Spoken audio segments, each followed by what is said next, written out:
Bonjour à tous, nouvelle vidéo aujourd'hui. Aujourd'hui, je vous présente cette petite batterie de 5 kWh. Donc, ça va être une batterie Cloud Energy parfait pour ceux qui veulent débuter dans le stockage de photovoltaïque.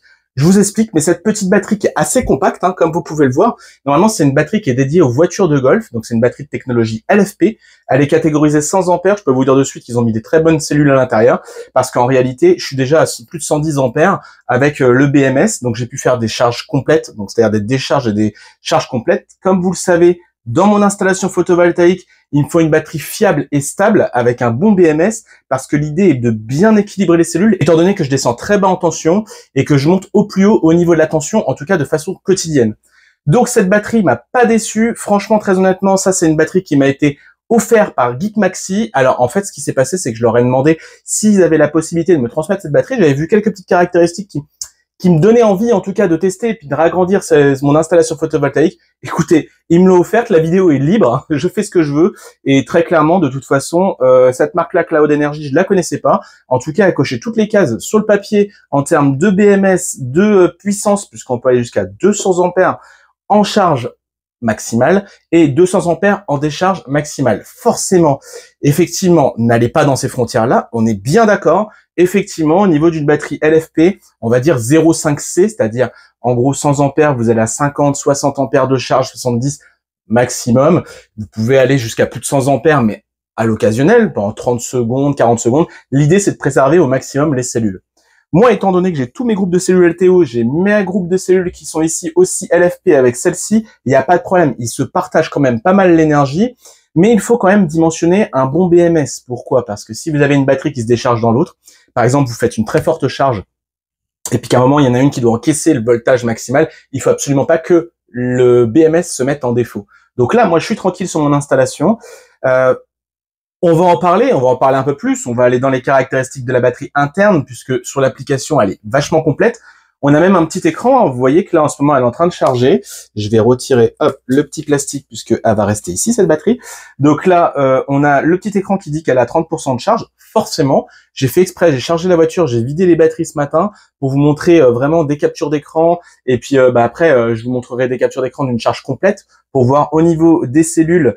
Là, on a toutes les cellules, donc 16 cellules avec les millivolts près. Là, la cellule la plus basse est à 3340 millivolts, la plus haute 3351 millivolts. On a 11 millivolts de différence, alors qu'elle est en train de charger à l'heure actuelle, pour le moment gentiment, puisque forcément, on a tout le groupe de cellules et on a toutes les batteries qui sont en train de charger. Là, on est sur une charge de 39 ampères. Donc, une bonne charge. Les LTO ont chargé, donc en réalité, là, c'est LFP qui prennent le relais pour pouvoir charger et faire les fins de charge. Donc là, ça, ce que je trouve assez pratique justement, c'est ce petit écran qui peut être déporté, ce qui peut vous permettre sur une installation de photovoltaïque d'ancrer ça tranquillement et puis de vous dire, il vous reste tant de batterie, vous avez le voltage, vous avez tout, vous avez même l'ampérage pris en compte. C'est comme ça que j'ai pu savoir que les cellules ont plus de 100 ampères. En fait, là, je suis à 33,8 ampères de stockage et en fin de compte, on peut aller justement, en fait, je suis à 110 estimé pour le moment par le BMS, donc ce qui est plutôt pas mal du tout. Sur cette petite batterie, donc normalement, c'est une batterie de voiture de golf. Donc, ce qui est dédié surtout, c'est que vous avez ça qui est livré avec. Moi, je m'en servirai absolument pas. C'est pour maintenir la batterie dans la voiture de golf. Ici, vous avez un petit chargeur qui peut être utile s'il y a un souci chez vous ou autre, ou si la batterie est en basse tension. Je ne sais quelle raison. Écoutez, ils fournissent un chargeur et un chargeur de qualité. Alors, je m'en suis pas du tout servi puisque moi, forcément, je charge directement avec l'onduleur. Mais ce qu'on peut voir quand même, c'est que là, on est quand même sur un chargeur hyper lourd, hyper costaud, donc un chargeur à brancher directement dans une prise électrique. Ici, on a donc cette petite prise-là, je ne me souviens plus de son nom, mais cette prise-là, et ils fournissent les petites pinces croco qui vont bien. Donc là, la différence, c'est que pour moi, ce chargeur, il est pas mal, mais il va jusqu'à 58,4 volts. Il charge à 20 ampères. 58,4 volts. Franchement, très honnêtement, une batterie LFP, mettez-la pas à 58,4 volts. Dans tous les cas, de toute façon, le BMS se mettra en arrêt de charge parce que là, vous allez dépasser les seuils de sécurité. Il faudrait vraiment que les cellules soient hyper bien équilibrées. Pour ma part, si vous avez une LFP chez vous, ce qui est important, c'est d'avoir d'un bon équilibre des cellules et justement d'avoir un bon équilibre des cellules, mais ne pas aller trop au niveau des charges. Honnêtement, 3,65 volts par cellule de charge, je vous recommande pas. Si vous avez un bon équilibre, c'est pas la peine. Si vous avez un équilibreur actif, totalement inutile. Vous n'allez pas gagner beaucoup et en plus, vous allez stresser les cellules. Et en fait, en les stressant, elles risquent de gonfler un peu. Donc, ne faites pas ça, c'est pas la peine. Chargez avec des bons seuils de recharge. Je vous invite justement à vous renseigner là-dessus. Hein. Renseignez-vous bien. J'avais fait une vidéo déjà de ce que moi je chargeais, mais vous avez un tas de vidéos et puis vous avez aussi plein de youtubeurs, alors surtout américains, qui font des tests, australiens surtout, hein, j'en pense surtout à un australien, et qui fait des tests vachement précis pour expliquer vraiment le voltage des cellules et tout ce qu'il faut respecter, et les cycles, etc. Bon, moi je vous le dis, 58,4 volts, chez vous si vous voulez, pas chez moi. Parce que là, vous allez abîmer les cellules, ça va servir à rien. J'ai bridé à 125 ampères, ce qui suffit largement, hein, quand même, quand on a un rayon de soleil, 125 ampères qui rentre, ça suffit largement. Elle peut encaisser, elle va encaisser ce que j'ai pu voir au maximum. Elle était à 60-65 ampères quand j'étais à 150 ampères, puisqu'elle se partageait l'énergie avec la LFP et l'autre qui chargeait un petit peu. Enfin bon, en tout cas, c'est du costaud et surtout, justement, on peut le voir et c'est ça qui est vachement bien, c'est que le BMS en interne est smart. Ici, vous n'êtes pas obligé de le brancher, le petit écran. Bon, je le branche comme ça me permet de voir vite fait rapidement ce qui s'y passe. Mais avec l'application, vous voyez tout. Elle est connectée en Bluetooth. On y vient tout de suite. Eh bien, je vais partir chez ma tablette, nous revoilà sur l'application, et comme vous pouvez le voir sur l'application, on a quand même, c'est complet au niveau du BMS, et c'est assez sympa, assez intuitif, parce qu'on a le pourcentage de charge précis, là on est à 41% de charge de la batterie actuellement, il fait beau dehors, on a la batterie aussi de chez DE qui est en train de charger, les LF et les LTO évidemment chargent aussi en parallèle, hein, ils chargent quand même un petit peu, il y a quand même un petit peu à prendre, et là on voit qu'on a quand même une estimation d'1h07 de charge pour qu'elle soit en charge complète. Donc ça va aussi, ça oscille, hein. Et puis forcément, puisqu'on n'est pas sur une charge de puissance stable, puisque là il est 11h44 à l'heure actuelle, donc on va encore avoir un peu plus de puissance, en sachant que sur l'onduleur DE, là actuellement, on est à 5700 watts de charge, soit 105 ampères. Donc 105 ampères, 5700 watts de charge. On voit que ça se partage, là on a 3111 watts de charge, donc ça veut dire que la DE elle prend le reste. Elle est en train de charger à 3000 watts de charge. Voilà, donc ce que je vous disais, à peu près 60 ampères. Elle a 57 ampères actuellement. Bon, ça lui va, ça va. On est quasiment à 0,5C, 0,6C. Après, on est bien d'accord que ça va pas être une charge toute la journée, une décharge toute la journée. Elle est à la maison, elle est en bonne température. On a le soleil forcément, photovoltaïque, énergie intermittente. Si on a des nuages qui arrivent, ça va se calmer un peu, ça va réaugmenter. Voilà, elle fait son petit bout de chemin, elle fait son cycle tranquillement. Là, ce qui est assez intéressant, c'est qu'on a justement la balance. Donc là, actuellement, on est à 0,013 volts de différence, donc 13 millivolts de différence. Si je regarde au niveau des cellules, on est quand même plutôt bien équilibré, ça vous pouvez le voir. Hein. Franchement, très honnêtement, forcément, déjà, on est en cours de charge, mais même sans ça, elle a quand même pas mal de puissance à prendre. Donc là, déjà, on pourrait voir, en fait, on pourrait voir déjà une différence en termes de voltage. Mais là, celle-ci, elle est un peu plus haute que l'autre. Là, l'autobalance, c'est-à-dire en fait l'équilibreur actif, parce qu'il y en a un dedans, j'en suis sûr, c'est pas indiqué, mais il y en a un. Et en plus, c'est un équilibreur actif qui s'active bien, vous le verrez sur les captures d'écran. En fait, il faut aller dans le contrôle. Ici, il faut cliquer sur autobalance. Et en fait, là, ça a été envoyé avec succès. Et comme on peut le voir, bah, pour le moment, il y a strictement rien parce que pour lui, il n'y a pas assez de différence. Mais en fin de charge, même en fin de décharge, en fait, il se met en route. Et c'était là que j'ai commencé à équilibrer les cellules, parce que quand j'étais à 47,5 volts sur tous mes packs de batterie, forcément, j'avais une différence à l'intérieur. J'ai pu le mettre en route, et toute la nuit, il a pu s'équilibrer. Donc, ça veut dire que c'est un équilibreur actif, et pas un équilibreur passif, parce qu'en plus, il déchargeait une cellule pour en charger une. La cellule la plus basse, en fait, avait augmenté au niveau de la tension le lendemain matin. Donc, que du plus, c'est top. Et heureusement, parce que j'ai envie de vous dire, par contre, j'ai pas trop regardé, j'ai pas trop vu comment on l'ouvrait. Disons que il fallait mieux qu'elle soit complète à l'intérieur parce que j'allais pas rajouter un équilibreur actif à l'intérieur. Donc ça, c'est assez sympa. Je trouve que le BMS là, moi, me paraît vachement smart, vachement agréable à utiliser parce qu'on peut y voir assez facilement le pourcentage. Et en réalité, le petit pourcentage de cette batterie-là correspond avec cette batterie-là. Au niveau du soc ici, donc on peut le voir, le state of charge ici, là pour l'instant, il est en train de clignoter sur la deuxième, la deuxième diode. Donc en sachant qu'il y a 5 diodes, donc à peu près 40%.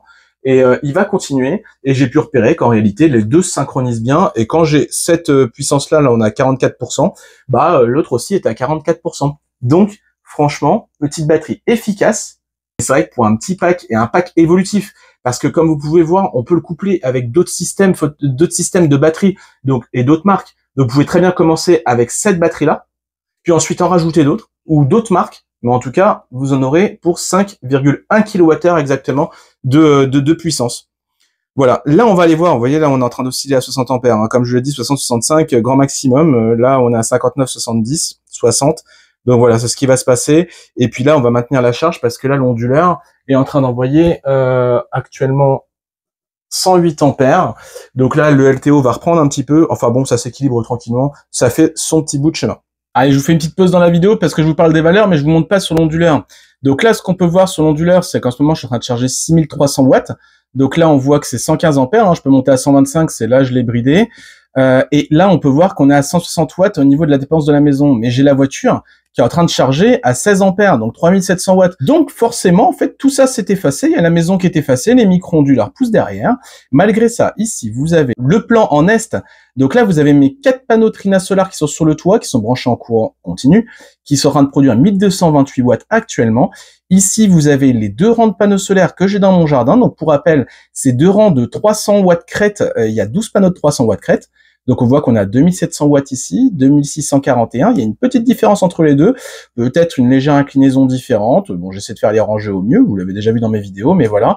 Mais là, bon bah voilà, comme vous voyez, voilà, tout se passe bien. Ici, ça va s'arrêter à 55,2 volts, donc ça va rester pendant longtemps à cette tension-là, ce qui est normal parce que les LFP, comme je vous l'ai dit, c'est une tension très stable. On y reviendra. Et puis tout se passe au mieux. Comme ça, vous pouvez voir un petit peu ce qu'il en est, en sachant qu'il est 11h59 actuellement. Donc ça veut dire que on va monter un peu plus en puissance parce que je crois que le maximum ça va être 13h. Mais dans tous les cas, il y a mes panneaux ouest qui prennent le relais là actuellement, donc qui vont effacer de plus en plus la voiture. Alors, je pense qu'on va être en excédent bientôt sur les micro-onduleurs. Allez, on reprend de suite la vidéo pour que je continue à vous expliquer tout ça, en tout cas sur la batterie. Donc là, on est sur la capture d'écran au moment où j'ai reçu la batterie. En fait, ce que j'ai fait, c'est que j'ai fait exprès de la décharger à son maximum. C'est-à-dire qu'en fin de compte, je l'ai déchargée moi, l'objectif, c'était 47,5 volts.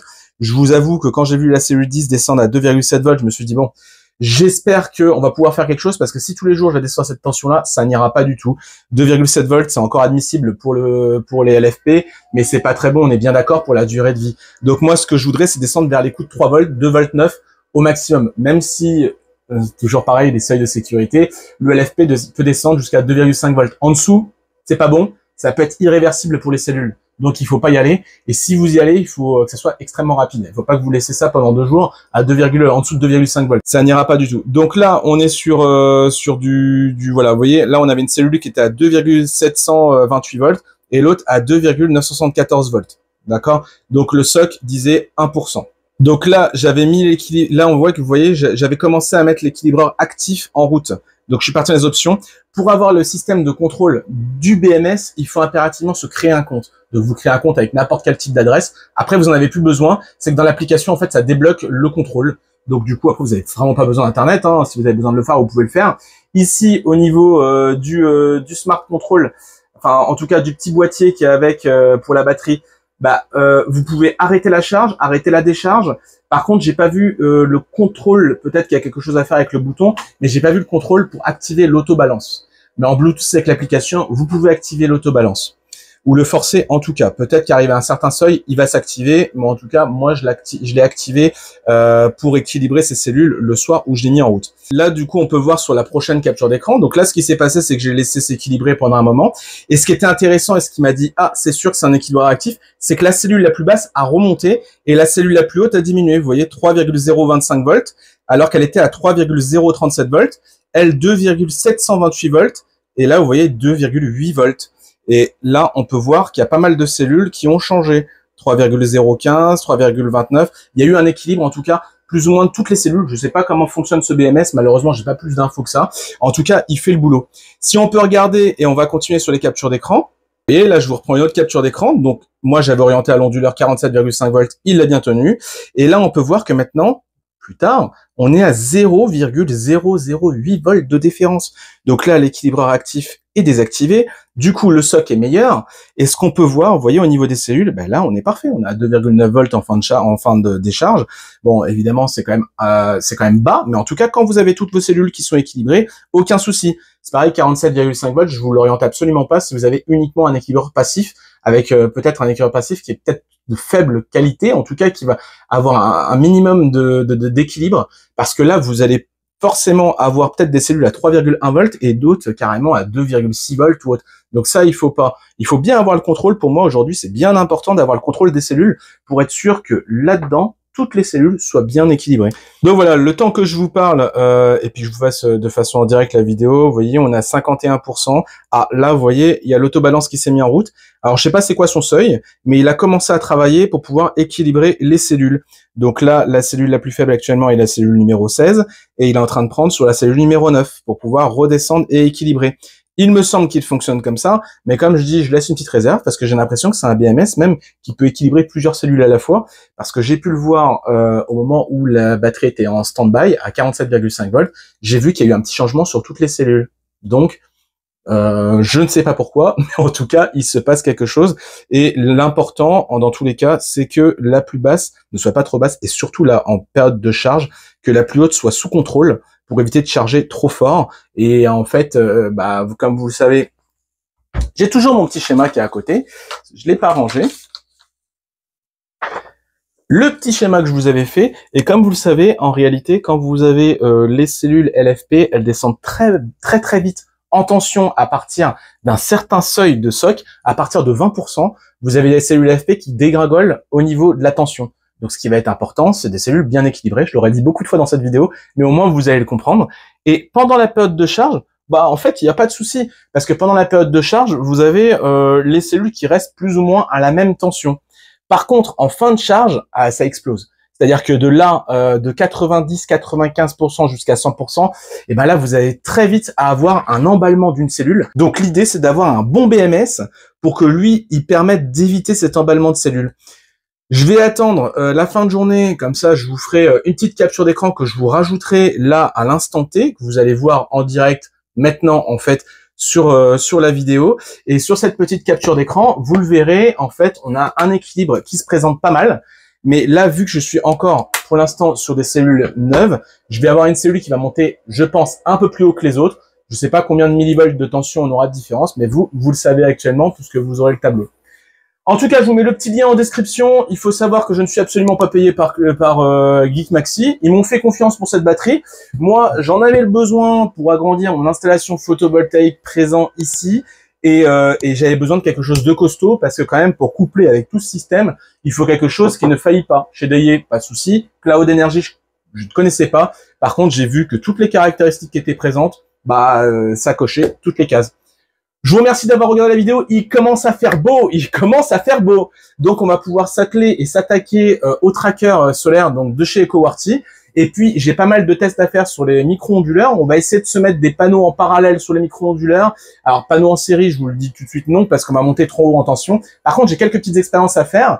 Quand vous avez des vieux panneaux que vous récupérez, est-ce que vous pouvez pousser un peu plus les micro-onduleurs en branchant des panneaux en parallèle? J'ai acheté les câbles qui vont bien.